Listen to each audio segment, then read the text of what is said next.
It's the most under-recognised tool when it comes to what you can actually do with it, and I thoroughly recommend that. And if any of you are responsible for community engagement for a brand or an organisation, that you go and sign up to Hootsuite University and learn how to use it properly.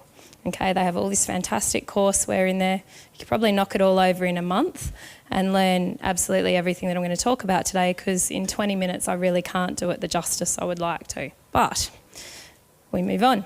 So, one of the reasons that I love Hootsuite is that it's got really advanced search functionality, and you can really set up your streams in a way that you can search by keyword. So you can take negative keywords out as well. So you can actually set up your stream. So let's say you own a bakery or a cupcake business, or something like that. So you want to keep an eye out for the mention of the word specialty cupcakes in your stream. But you don't want people looking for recipes, because you don't sell recipes, you sell cupcakes. So you can actually set it up so that it will only bring up the mention if it's not asking for a recipe. So you need to have a really clear understanding with your social media around what it is that you're trying to learn about, because this comes down to listening and the opportunity to have conversations with people. Okay. You can filter for a specific time frame. So if you're running a campaign and if you have to report back to the powers that be about how successful that campaign is, you can actually filter by time frame and by date. And you can also search for questions only. So that's something that, not a lot of people realise. If you put a question mark in your search query, it will only bring up people asking questions. It won't bring up people making statements. Geocodes are my absolute favourite thing in Hootsuite. So show of hands, how many of you have ever used geocodes in Hootsuite? Oh, there's some people. It's good. All right, so what this lets you do, and it's a bit of an eye-opener for businesses, and I work with businesses predominantly, a couple of organisations, but it allows you to take the longitude and the latitude of a specific location and plug it in and filter the Twitter conversation within a certain kilometre radius of that location. So it's specifically handy for me if I'm managing an account for a business here in Canberra, but I'm in Adelaide, but I'm trying to monitor the Twitter conversation in Canberra. Okay. The other reason that it's really cool is then you can filter it by keywords still, or you can filter it by question. So you can still do all the other fantastic things that you can do with Hootsuite, but you make it location specific. So to give you an example, we look after monitoring for Palmer's Australia. So they do cocoa butter and things like that. I think they've got a massive amount of followers. They have brand ambassadors, one of which is a blues musician who performs at, Byron Bay and all these music festivals. So when she's performing, part of our role in monitoring that for them is to actually keep an eye on the festival and the talk at the festival so that they can engage with that. And geocodes is what allows us to do it. Okay, it allows you to archive your tweets. So your Twitter, after a certain number of tweets, I think it's 32,000, so not everyone's going to get there, but you're gonna lose some of your content. So Hootsuite allows you to actually create tweet archives that you can filter by keyword and date range. So it's really important for government agencies because they've got reporting that they need to worry about. But it's also great for financial services, or again, if you're an agency or if you're a comms manager or a marketing manager and you have to report back to a board or to somebody who wants to know how successful a campaign was, you can export these things to Excel and run your own level of reporting on it, which is really cool. What else have we got? Okay, amplifying your message. So how many of you in the room are doing social media in a team? So there's a team of you that's responsible. Wow, I thought I'd get more than that. So a few of you. Okay, so the other reason that I love Hootsuite is that it's like my built-in help desk. Okay, so when I'm working with businesses or agencies or internally with the team at Social Media AOK, we love interns as well. We have about 6 of them at the moment. So what it allows me to do is to create conversations. So if I want them all to jump on a specific topic, it's a little bit hard to see, but there's a bunch of people that Atomic Reach were tweeting about, and so Justin's flagged it for me to have a chat to them because he's decided that their clout score's at a level that I need to have a look at it. But you can also allocate assign tasks, basically. So, if somebody tweets you and you're not the person to answer it, but you need somebody else to answer it, you can actually allocate it, and it highlights it in a beautiful yellow box. So it says it's been assigned, and until that person responds to it, it stays yellow. So if you're logging in, you can see whether something's happened or not. And then once it's responded to, it goes blue. So I really like it just for that help desk mentality, which works really well. You've got different teams and access levels, which is really, really important. So it means that my interns can schedule things, but they won't go out until I give them the OK. It means that I've got the capacity to review things before they go horribly wrong, and just to make sure that the grammar and the spelling is all good, because we've all been there when a tweet goes out or something else and you've got to bin it because you can't edit it. Okay, it lets you review the interactivity. You can assign and track tasks, which we talked about before, but you can also set and share streams and auto-initial posts.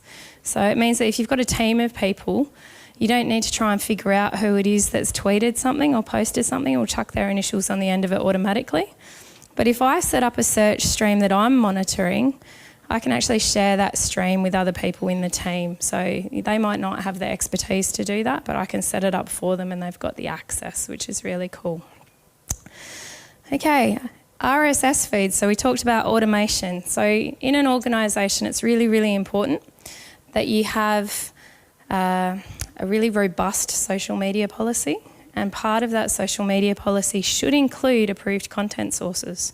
So what sources are there out there that have third-party content that you're actually okay with repurposing? In government, there are some that are fairly obvious.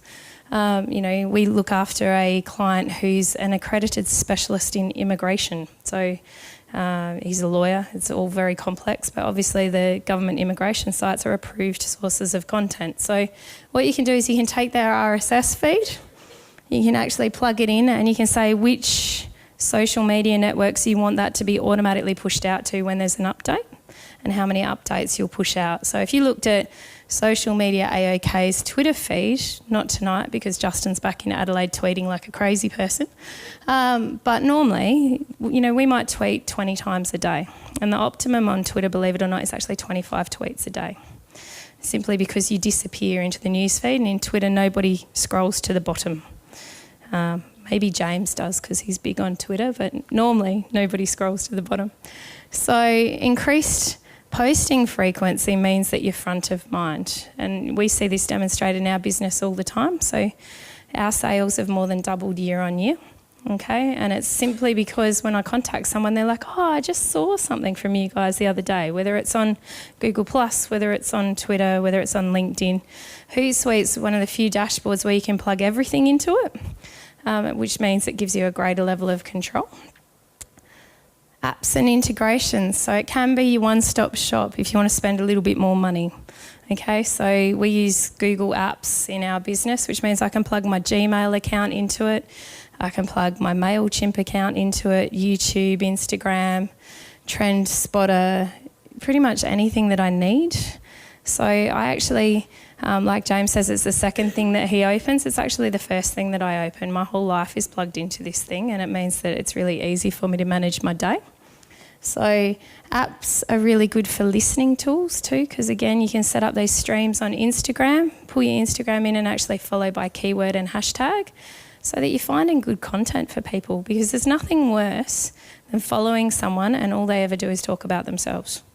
Okay? You've all been stuck next to that person in a bar, right? And you're looking for somebody else to take over so that you can run away. It's no different on social media. Okay, so that's the end of my very fast presentation, but some of the other things that I want to talk about that Hootsuite does that are really key are using the pro version. So if you're in that business-to-business space, if you're dealing with decision makers in business or in government, using LinkedIn on Hootsuite is really key. So the pro version lets you pull in every single discussion group that you manage, every company page, every showcase page, now that LinkedIn no longer does products and services, but it does showcase pages. For those of you that don't know, just a show of hands, how many of you have a LinkedIn company page? How many of you have showcase pages attached to that? Okay, so Something to bear in mind is that once somebody gets the showcase page name social media services, nobody else can have it. Okay, LinkedIn only gives it to one person.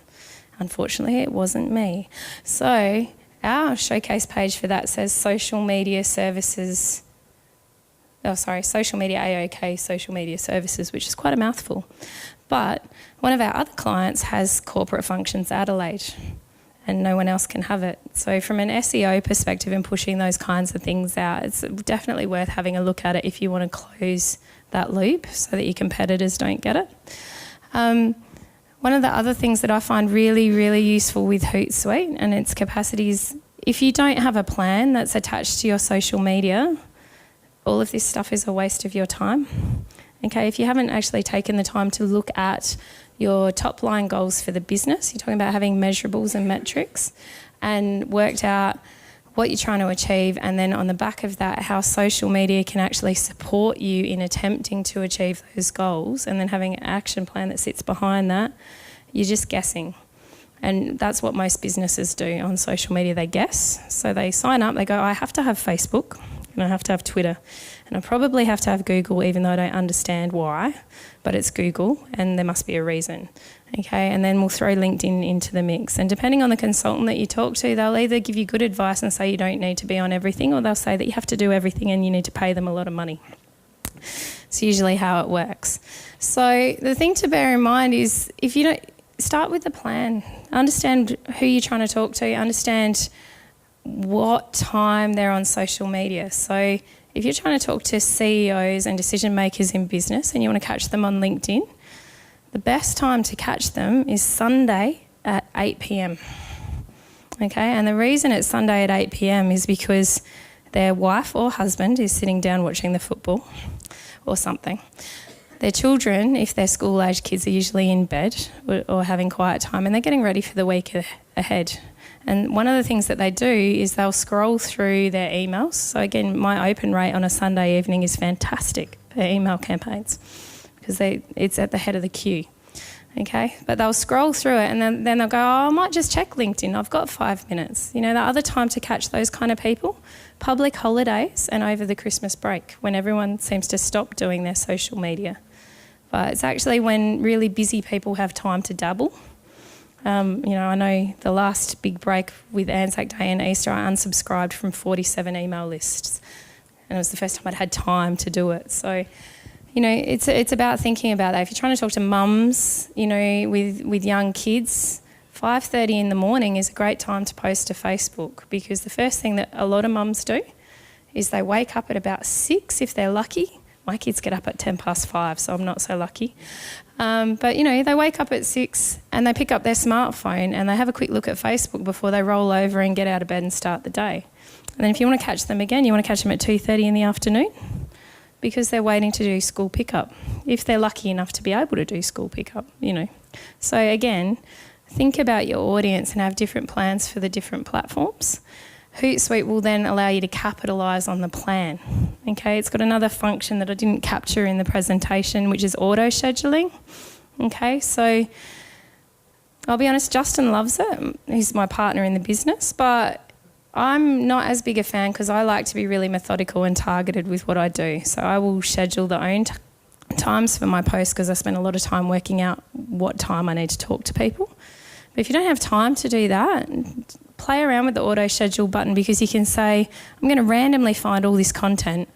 I want it to go out one message a day, Monday through Sunday, or I only want 3 messages a day on Wednesday, and I want this to go out on this network and that to go out on that network. It takes all the guesswork out of it. I can knock out a campaign for a client in about 20 minutes if I've got my planning in place. Okay, and with the clients that we train, it's an hour a week and 10 minutes a day. Okay, so you schedule out everything. You've already got all your FAQs in your plan, so it's easy. You schedule out your content and then you spend 10 minutes a day actually interacting on the platforms and making friends, which is way more fun than scheduling content. Okay, so take the guesswork out of it. And I think that kind of sums it up in 10 or so minutes. So are there any questions, burning questions about social media that I might be able to answer? You're all very quiet, yes. I've got a Hootsuite one. We use it a lot in our organisation. It's really beneficial. Are there any moves to getting a bit more tech support in Australia, as opposed to we liaise a lot with Canada? So Yeah. Are you liaising with David in Canada or and Lotta? Hong Kong as well. Oh, okay, yeah. So, look, it does depend on the level. There are people in Australia, like Jet is one of them. She's really good. And I forgot to mention that there's a heap of swag somewhere. Yeah. Go see James. He's holding on to it. So, but yeah, so I find Jet really good. But there's also Hootsuite community that they've just launched. So there's actually a community forum where you can ask questions, and all the Hootsuite ambassadors are meant to jump on there. There's sometimes there where we actually haven't got the luxury to go to the community. Yeah. We're from ACT Policing. Okay. Yeah. And we do use it for intelligence. Yeah. In that, as the geotagging goes. Yeah. More for security reasons, like the Royal Tour. Obviously, we're interested in what's coming out of a certain area. So, yeah, we find the tech support normally pretty good, but yeah, just sometimes. Just that time delay. Yeah. Gets tricky. What I would say is if you're really stuck, send me a DM on my Twitter account, and then I'll ring you. You know, I'm more than happy to. I find that kind of stuff really fascinating and entertaining. I was really lucky to work on the state election campaign in SA with 3 candidates, and it was the most entertaining, fascinating thing I've ever done in my life. It was way better fun. Quite often I do. Like, if you looked at my following, it's kind of I follow more people than follow me. And I spent most of this afternoon keeping an eye on the hashtag and following whoever tagged in social media, so I might already be following you. Yeah. Any other questions? Yep. Does Facebook's edge rank, so a message coming from Hootsuite to Facebook, does edge rank sort of rate that it's different from if it's just posted directly to the page? Look, there's talk that it does. There is. The testing that I've done, I haven't seen it carry through. So I've done straight posting to Facebook. I've done scheduled posting in Facebook. I've done scheduled posting to Facebook from Hootsuite. At the end of the day, it's going to sound very cliche, but the reality is content is king. And, you know, if you're putting crap content out there, no one's going to see it anymore. And if you're, what do they call it, like baiting, share if you agree and blah, blah, blah, and no one's going to see it anymore. Facebook are really pissed off. But, you know, the other thing is, or the latest one that I read on a blog post is congratulating people means it's likely to appear more often. Because there was a blog post written about Mark Zuckerberg didn't realise that someone was born or someone got married or something like that. It didn't show up in his feed, and he worked out that there was a problem, and the workaround was congratulations gives it a weighting on edge rank. So I haven't tested it, so I don't know if it's true, but I read it on Google, so it must be. Anybody else? And I got off really lightly, I think, which is awesome. No? Yeah? Yep, Google it and sign up. If you're already using Hootsuite, just Google Hootsuite University. It costs $20 a month.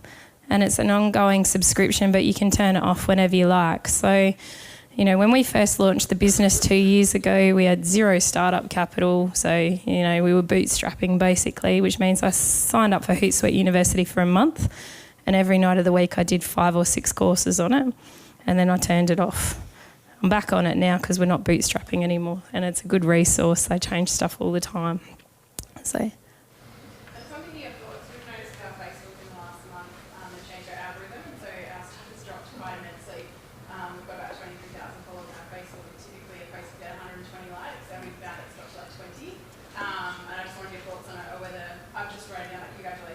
Yeah. If there's any other tips or ideas you've got around how, boosting posts is yeah. what they want you to do is pay money, but we're not for profit, we just have a budget for it. So if you have any other tips to share. Look, I do so it's kind of like I have a real action plan with Facebook when I'm working, particularly with not-for-profits, and it's around harnessing the power of your community and your stakeholders. So, you know, the not-for-profits we work with, they have a focus each month. So it's like, what are we talking about this month? What's important? And then they do an email campaign before that focus kicks off. advising all of their key stakeholders that this is what we're doing this month, these are the kind of things we're going to be talking about, here's how you engage with us, here's how you find us on Facebook and Twitter, please email us back your social media accounts, because we're a community and this issue is important and we're trying to communicate about it. And so we've had a lot of success about that. I think that the issue with social media as a whole, and with most people using it, is that they think that it's a passive medium, and it's really not. It's an active medium, but it's not just active on there. Like, social media hasn't changed the way people do business or how they engage. Okay, so the reason that our company is so successful is not social media. Just nobody tweet that, okay? But it's because we use social media to start the conversation. We use it to get the hello. But, I spend most of my week networking with people. I spend most of my week having breakfast, lunches, coffees. I'm the most over-caffeinated person you'll ever meet normally. I have to switch to green tea, but I still think that's not going to save me. But that's why the business is successful. Like when I work with people, not-for-profits particularly, I did a fantastic thing with Hepatitis Australia last year. They had their comms conference in Adelaide. And so we ran a buyer persona workshop on every different stakeholder kind of group that they had. And what came out of it was that there were all these they all needed different messages at different times on different platforms, and they all used completely different language. So it's a tough gig. Social media is not one size fits all. So, yeah, test it, but ask for help. You ask people to help and they do, I find. Cool. Yep. How do you use the analytics functions in Hootsuite very much? No, because I don't like to pay for stuff. I use it a little, but we actually use another tool called Social Report, which I love. And I do have to pay for it, but it's pretty cheap. So I pay $47 a month, and I can have up to 15 companies plugged into that with unlimited social media accounts.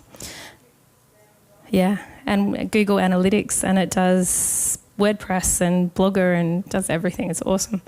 But the most awesome thing about it is that it generates between a 20 and a 50-page PDF report that I can give to my client and go, here are all the trends, here's your demographics, here's our success, here's your engagement rates. And it packages it in a visual way that they can understand, which means my clients ask me less questions now, which is great. Social Report. Yeah. Very cool tool. And you can publish straight out of it as well. And you can set goals. So we're talking about metrics and analytics. You can set goals for your publications, which is good.